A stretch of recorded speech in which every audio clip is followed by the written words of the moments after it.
Thank you so much for giving me this opportunity. Yes, thank you. Yeah, and enjoy. And at the beginning, I want to introduce you to my audience. Yeah.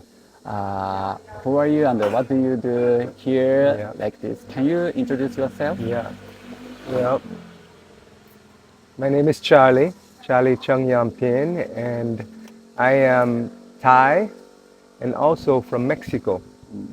And I went all of my education in California. And then when I finished master's degree, then I come back to Thailand. And first I working as a professor in the university in Bangkok. Yeah, Thammasat University. I really enjoy there because I have an opportunity to learn and also to teach. Yeah, and in that time I was teaching about some human behavior, some psychology classes, and also some business classes. Yeah, and also sports. Yeah, and this is my passion also. So I was very happy working in the university, but something I didn't feel comfortable was to always be in the city. Yeah, so as much as I could, I tried to get to nature, or I tried to get to playing sports. But eventually, I ended up on this island. This is Koh Phangan. And Koh Phangan Island, I have a special feeling and special relationship for. So I came to Koh Phangan, and I've been living here, or maybe more than now 2 decades. Really? Yeah, more than 2 decades. Yeah. So I really enjoy. So now you do the company Siro Thai. And what's the purpose for you to do this Siro Thai or our mission? Yeah, the purpose is, psilocybin, I have quite a long relationship with it. I first tried psilocybin when I was in the university in California. And at that time, I was studying about psychology and human behavior. And the reason is because I was really interested to learn about myself. As a young person, I want to understand my fears and my strengths, my worries, my psyche, everything. I was so fascinated about human beings that I want to learn more. So I study about human behavior and psychology. And then one time I went with the friends to the mountains and we took mushroom, psilocybin, and we took quite a large dose, more than I ever expected to be. And wow, really opened my mind, and everything that I was studying about psychology and everything about my life and my fear at that time was centered around the fear of death. I had a big fear of death. Oh, what happens when we die? What happened to the next life? I was so worried about this concept, and I didn't have really answers from religion or my parents. And finally, when I had a psilocybin experience, wow, I got an understanding. And then after I got that understanding, I just had more peace in my heart and more peace in my whole being after that. And I stopped to be worried or obsessed about death. And then it freed me in a way. And I don't have that fear anymore. And it feels like then I could really live, and I wasn't afraid to live. That's a first experience with psilocybin. Interesting. It was really amazing for me. Some research say some deep anxiety people and depression people sometimes they are helped by psilocybin. The research say that it's like very similar experience. That's I right. think. Yeah. That's right. They talk about something like ego dissolution.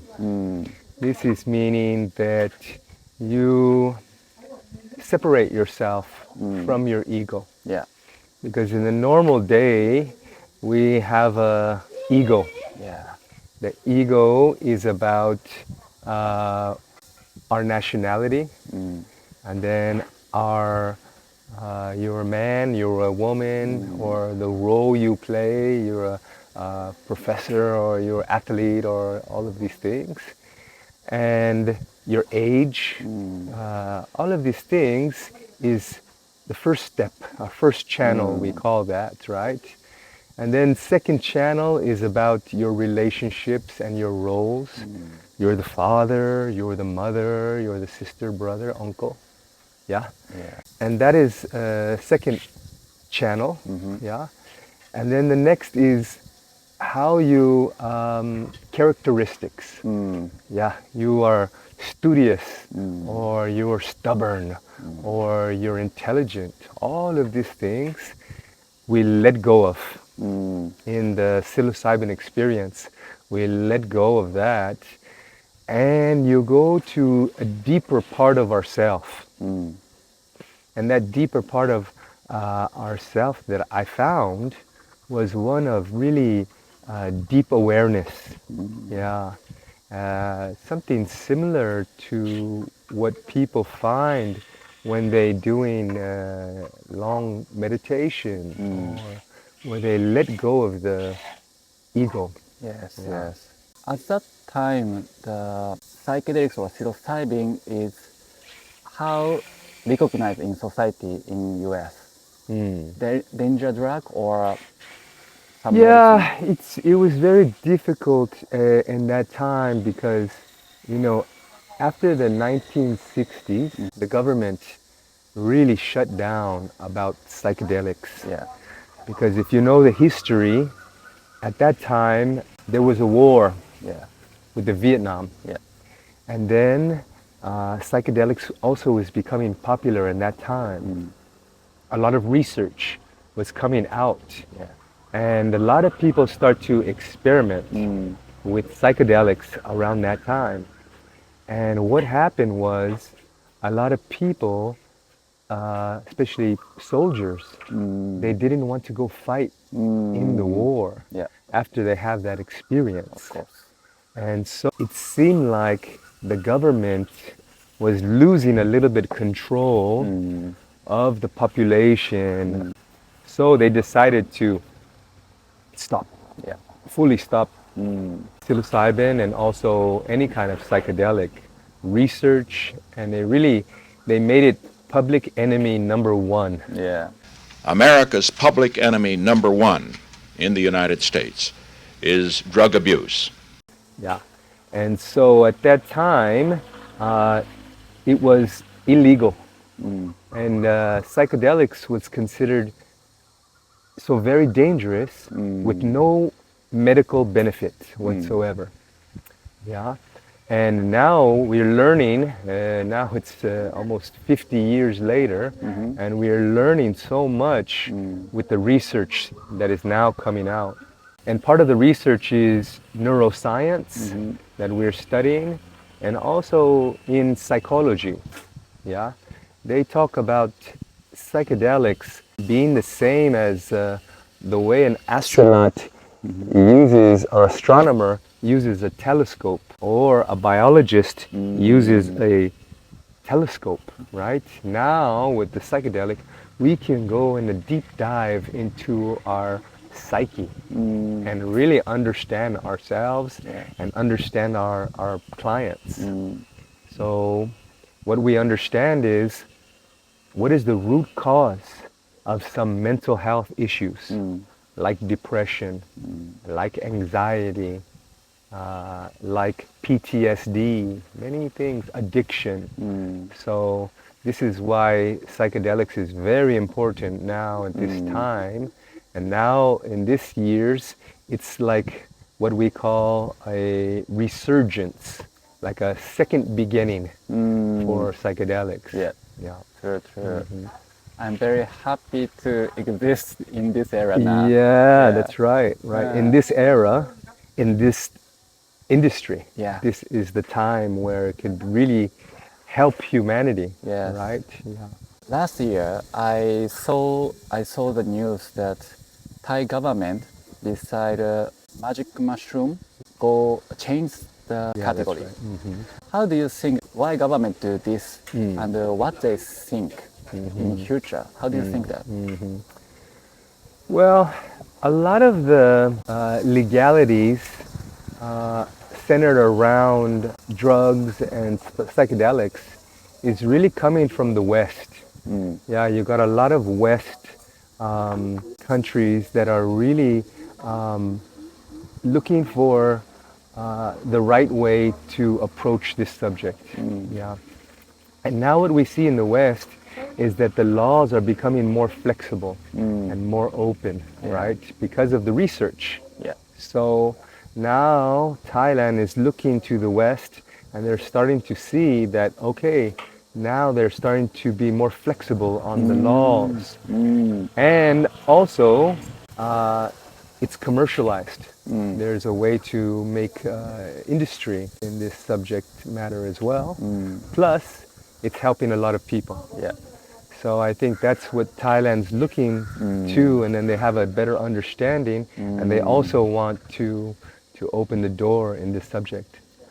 It's interesting because no other Asian country now, I think, don't allow any psychedelics still yet. That's right.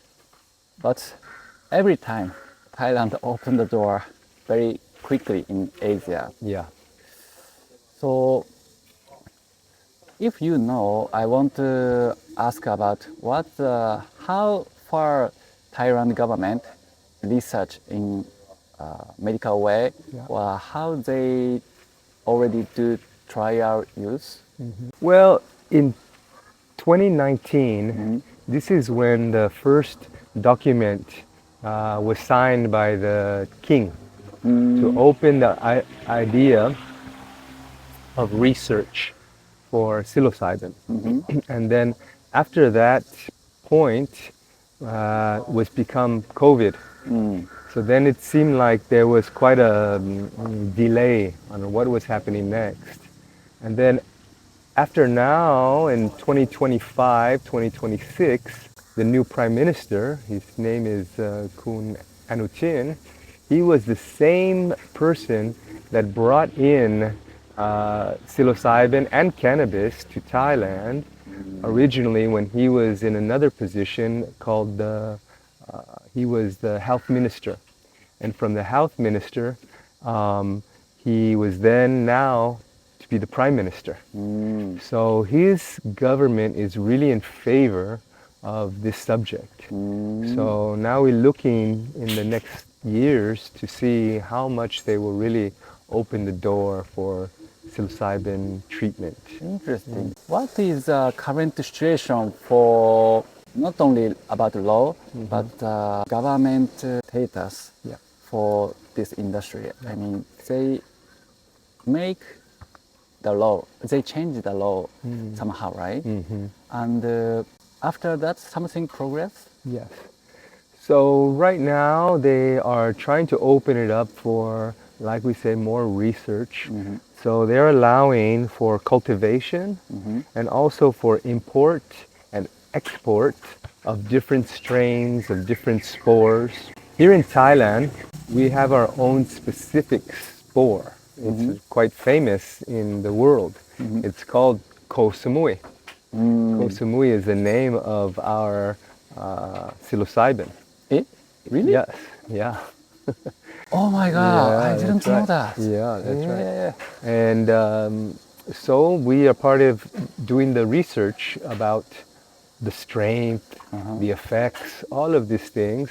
And we also looked that there might be a possibility to export. So there's a commercial opportunity there. Yeah. And until now, they really try to understand how to use it. And that's where we come in. Because what we're doing is we're really looking at what are the best protocols? Yeah. Like, how do you use psilocybin in a way that's safe and that's also effective? Yeah. Yeah. So we really been this last years going through all of the different research to find out how to use it in a safe way, and then also that it can be really effective for people's mental health and emotional issues. Interesting. Actually, many people do psychedelics or mushroom by themselves. Mostly, I guess, it's recreation use, right? Yeah. How different the recreation use mushroom and the medical session Or for therapeutic. Yeah, Right. have a right set and setting. Right. Yeah, I think it's totally different. You know, when I was younger, we didn't have any understanding of really how to use it. Sometimes we take it and we go to the nature. That seemed to be quite fine. You know, you go to the mountains and the nature like this, and you see the beautiful colors, and you see more detail about the nature and the animals and the sounds, and that was quite beautiful and interesting, you know. But I think the major difference is when we use it in a therapeutic way, like a therapy, that now we can really go in to have a deeper understanding and have a deeper insight into our life. And then also with the help of a guide or a facilitator, also to bring back some of that information. Because in the past, when we go and we just go to the nature, yeah, we have an amazing experience. But when we come back, we lose all of the ideas. Something like if you have an amazing dream, yeah, and then when you wake up, you start to remember some part, but as you move, you lose all of the idea of what the dream was even about. Yeah. And so now what we do with the protocol is we really try to have a deep understanding of what the insights are for the client, and then help them to bring it back. And then the big word is integrate, like to then bring it back to the real life so that the people could have a upgrade, reset in the life. I see. I totally agree. Yeah. I hope the audience feel your energy. Yeah. Yeah, I'm very inspired about this subject, because I feel like when I look at humanity and all of the things that are happening around the world, and so much information, and a lot of people have a lot of fear, a lot of mental health issues. They worry about the future, about the economy, about all of the different possibilities that are happening in the world today. It makes them feel uneasy. And also how they fit into the world and what their life, you know. So I think with this kind of therapy, it could be really helpful for some people to really get a deeper understanding about themselves. Yeah. Well, last thing I just want to say is thank you to you. You know, you also a representative for Japan, and opening up the door so that people can get a clear understanding of what this subject is about, and that it's not only for party time, but also that it can be very helpful for the whole of humanity. Because one of the things that we know is when we have a really deep session, what we feel is a unity with all, not only humanity, but all living beings. And that's amazing, to get to a space where your mind and your heart are connected, and you feel one with nature, with animals, and with people who are different than you. Yeah. And so I think, and I really truly believe this is something that can really be beneficial for all of humanity. Yeah. Hello. Hello. In Japan, last year we have a document video from NHK. It's a national channel. I feel it's big event for Japan because so far we cannot say any psychedelic topic in TV. But I know some people in the TV company know this industry and somehow they want to share. Yeah. That's why this documentary can on TV. Yeah.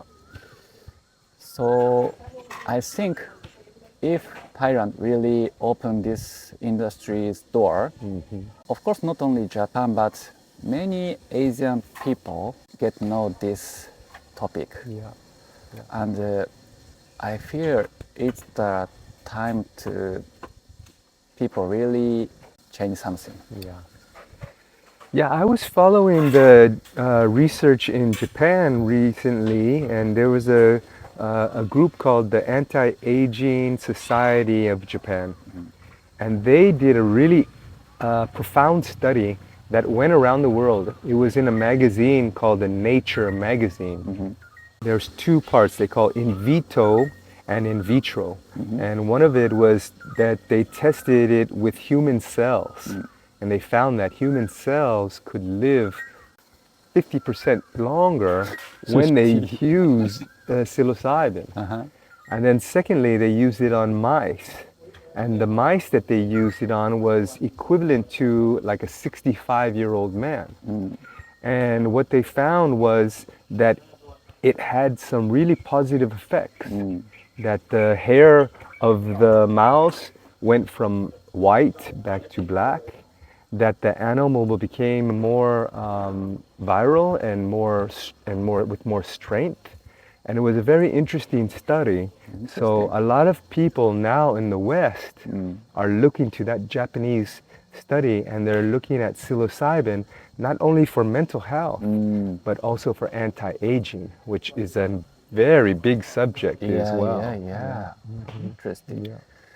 Wow, so this subject has many mysteries still. Yeah, that's right. We didn't find yet. That's right, that's right. That's why I like this industry, even not major streets. No. And it keeps growing and it keeps spreading, same like psilocybin, right, or mycelium underneath the floor. It's also, it's growing like that as well. So we also find that it's that you have something called a dendrite inside of your brain where the synapses that they connect, and that it helps for the health of the dendrite as well. So it's also talking about neurogenesis and neuroplasticity, which are new terms that are coming out centered around this subject as well. So it's an amazing subject to be around in an industry that I think is going to grow and grow over the next 10, even 20 years. True. I hope the audience understand this, our conversation, and if you want to know more, now we can easily research on AI. Yeah, that's right. I hope they don't have a government censor, right? So they can show us the truth easily. That's right. Yeah, I hope so as well.